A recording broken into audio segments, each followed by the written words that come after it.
Hi everyone, welcome back to my channel. I'm Becca and this is my lifestyle vlog channel, and today we are going to be doing something kind of fun. I've never done this on a video before, but today we are going to be doing some thrift flips that involve my sewing machine. I'm at the very beginning of the experience, so we will have to see what I get up to in this video.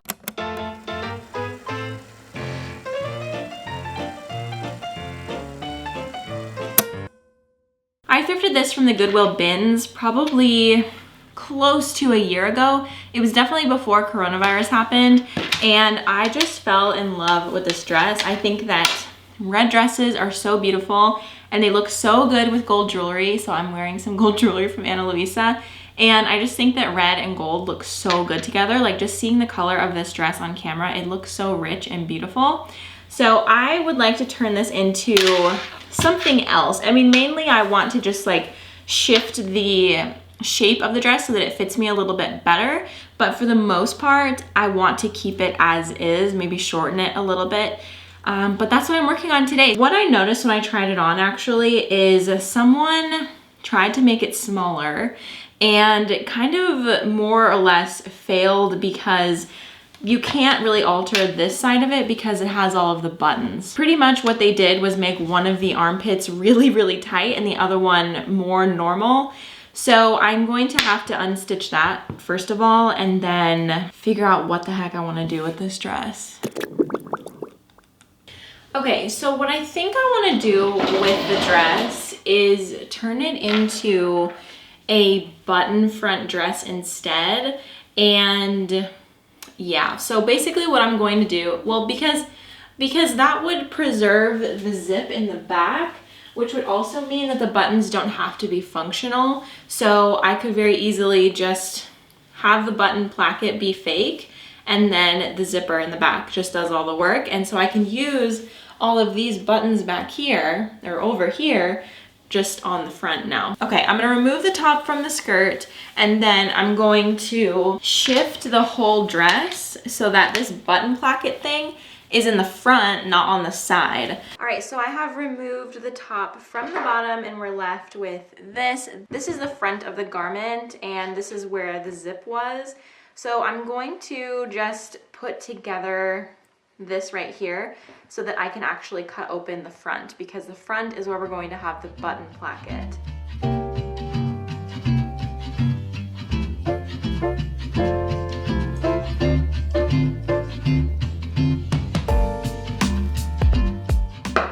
Okay, let's see how Reliable did.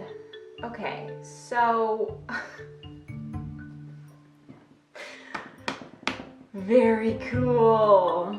No stitches. We had no stitches in that entire thing. Very good. Very, very good. Allow me to have an honest moment. So I had big plans for this video. I wanted it to be this grand redoing thrifted pieces video where all the hip girls are doing it. But this machine, I think, is dead. Yeah, so here's what I'm gonna do.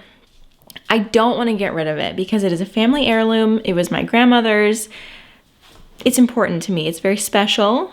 Might get a little emotional, but I'm going to take it into a repair shop right now to see what could possibly be happening and see if they can fix it. I am gonna get it serviced again because there is a possibility that something was rattled around while I was moving.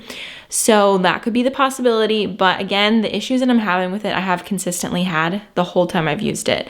And there are seasons where it doesn't really happen as much, like when I'm doing a ton of sewing. If I'm not sewing that much, it does it all the time. So I am going to go and take it to a repair shop, which happens to be in a sewing store, and I'm gonna look at their machines because I've been looking around and I have some ideas, but honestly at this point, anything is better than this guy.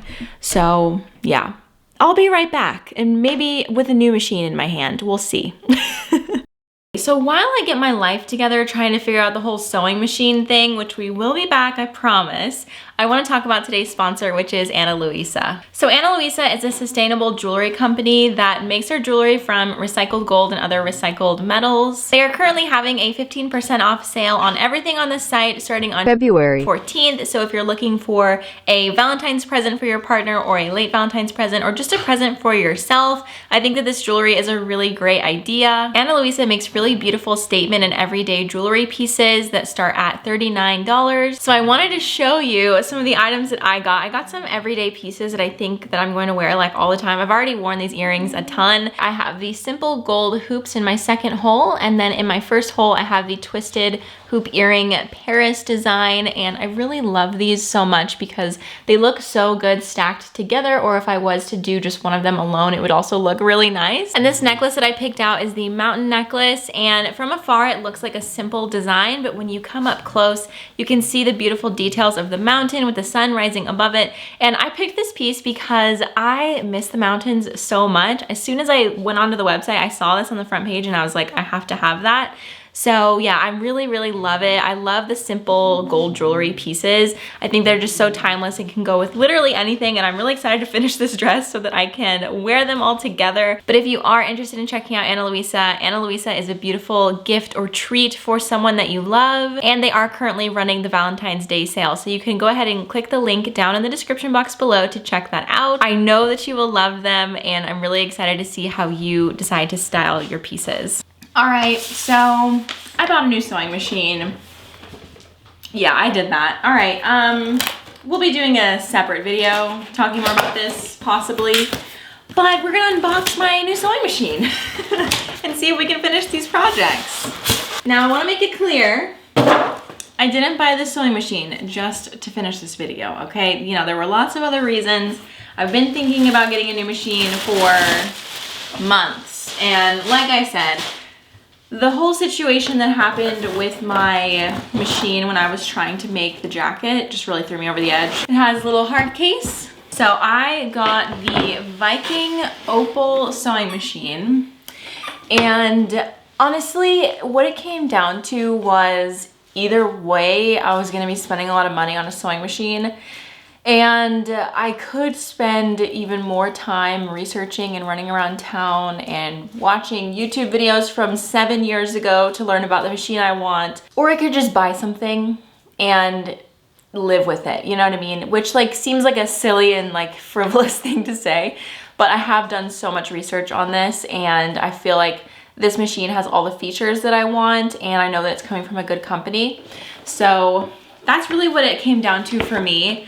And it was a little bit out of the price that I was wanting to spend originally, but it was really hard to find a machine in my price range that had like a bigger throat plate. That's what this is called, because my machine actually has like a pretty sizable one.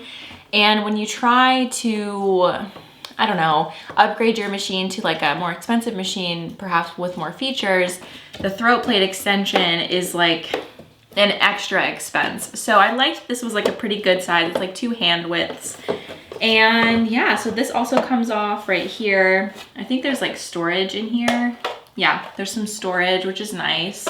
And it also makes it like more narrow right here so you can do sleeves and stuff really comfortably. And then also this whole thing just like comes right up and you can see all of the stitches. Hold on, let me turn on my aerial camera. Okay, so that doesn't improve much more, but you can see that this like comes up and down, and then you can see all the stitches that are available. So yeah, the only thing that I was kind of like iffy about is you can see that there's like all of the blue details on it. I wasn't sure if I really liked that. It's definitely computerized, but not like an intensely computerized machine that's gonna be like really confusing.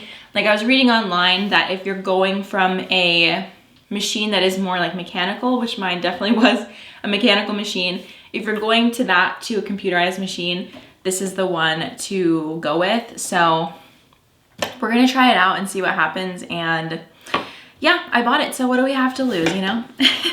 So now I just have to, well, it's already threaded, so I don't really think I have to do anything else. I think I can just start to sew.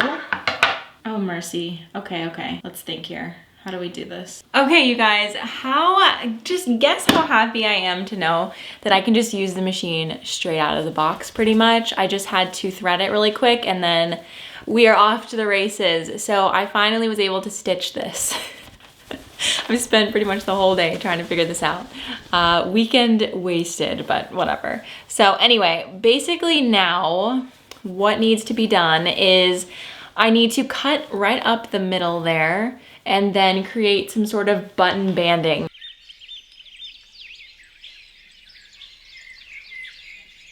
Good morning, everyone. Welcome to another day of filming this video. So I slept on the design and I figured out that if I just make a button placket, that will make this process a lot easier. And my new machine actually has an automatic buttonhole foot. So I really want to try that out and see how it goes. But first of all, we have to get through this whole thing. So what you can see here is the button placket pinned wrong sides together so that the underside of the fabric is showing, and then this fold right here, I'm actually recycling this from the dress. It already had this folded over hem that has been serged, so I figured I would just use that to make it a lot easier for myself. So basically what I'm gonna do is stitch a straight stitch along the edge here. Sorry, my dog keeps barking. And then I'm going to fold it over and then sew it. And I already have this hem here, so I just have the top stitch. So yes, and also should say, when I dropped off my machine in a flurry yesterday, I actually gave them my matching thread. I forgot to take that off. So I'm using a darker like maroon thread, and I hope it isn't gonna be that noticeable.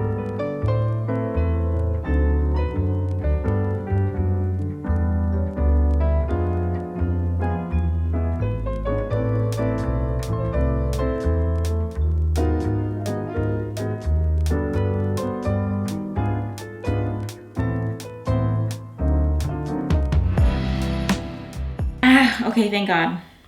I was having some tension problems. You're probably sick of hearing me say that, but it is now figured out. So now I have it flipped. So this is where I was sewing. So then I just opened that up and I sewed this tail down because that was a little bit long.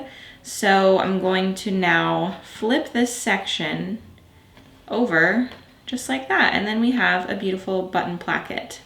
Very, very easy way to do this, and I just have to make sure that it goes along with the curve of the neckline right here, but it looks really nice. So now I'm just going to iron it so that it looks good, and then I can sew on my, I can top stitch right here, and then that's buttonhole time. So yeah, here we go. Okay, so I've just cut out like a ton of footage of me just screwing up everything. So I think that we're back to a good place. I think that the issues that I was having was with this thread. It is like a very silky thread, and I think that I just don't do well with that kind of stuff. So I switched it back to the regular cotton thread, and it's sewing so much better now. So I'm sewing on the gathering stitches. So I've set my thread length, my stitch length to 6, which is the highest my machine will go.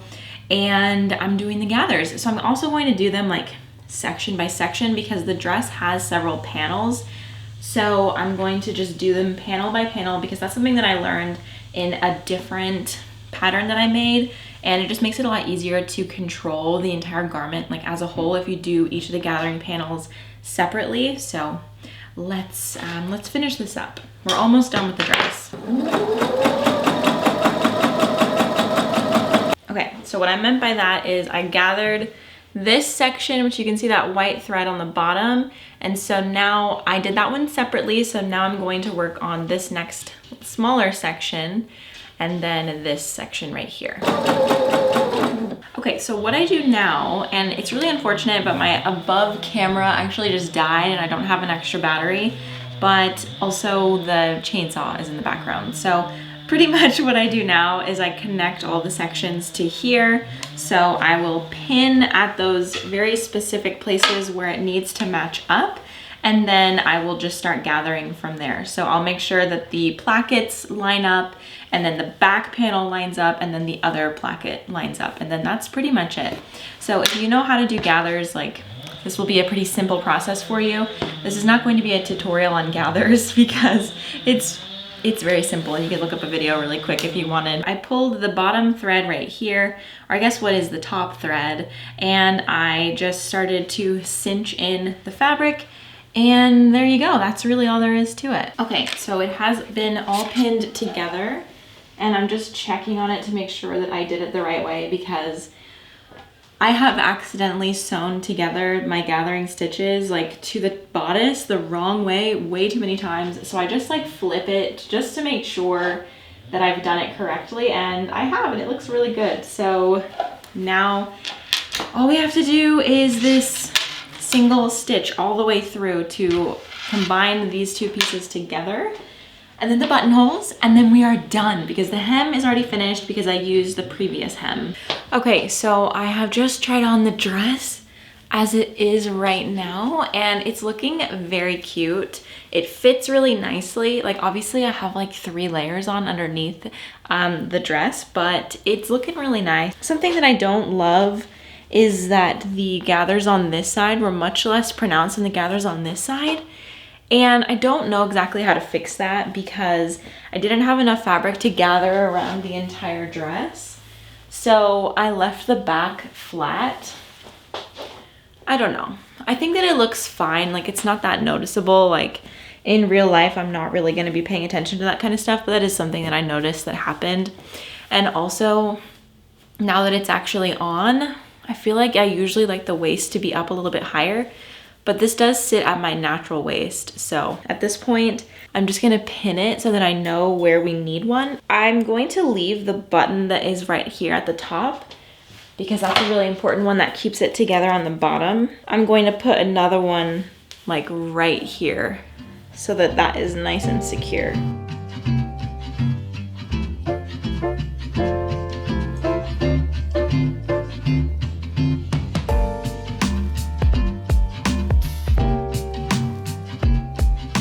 Thank you so much for joining me for this little journey. It was a journey.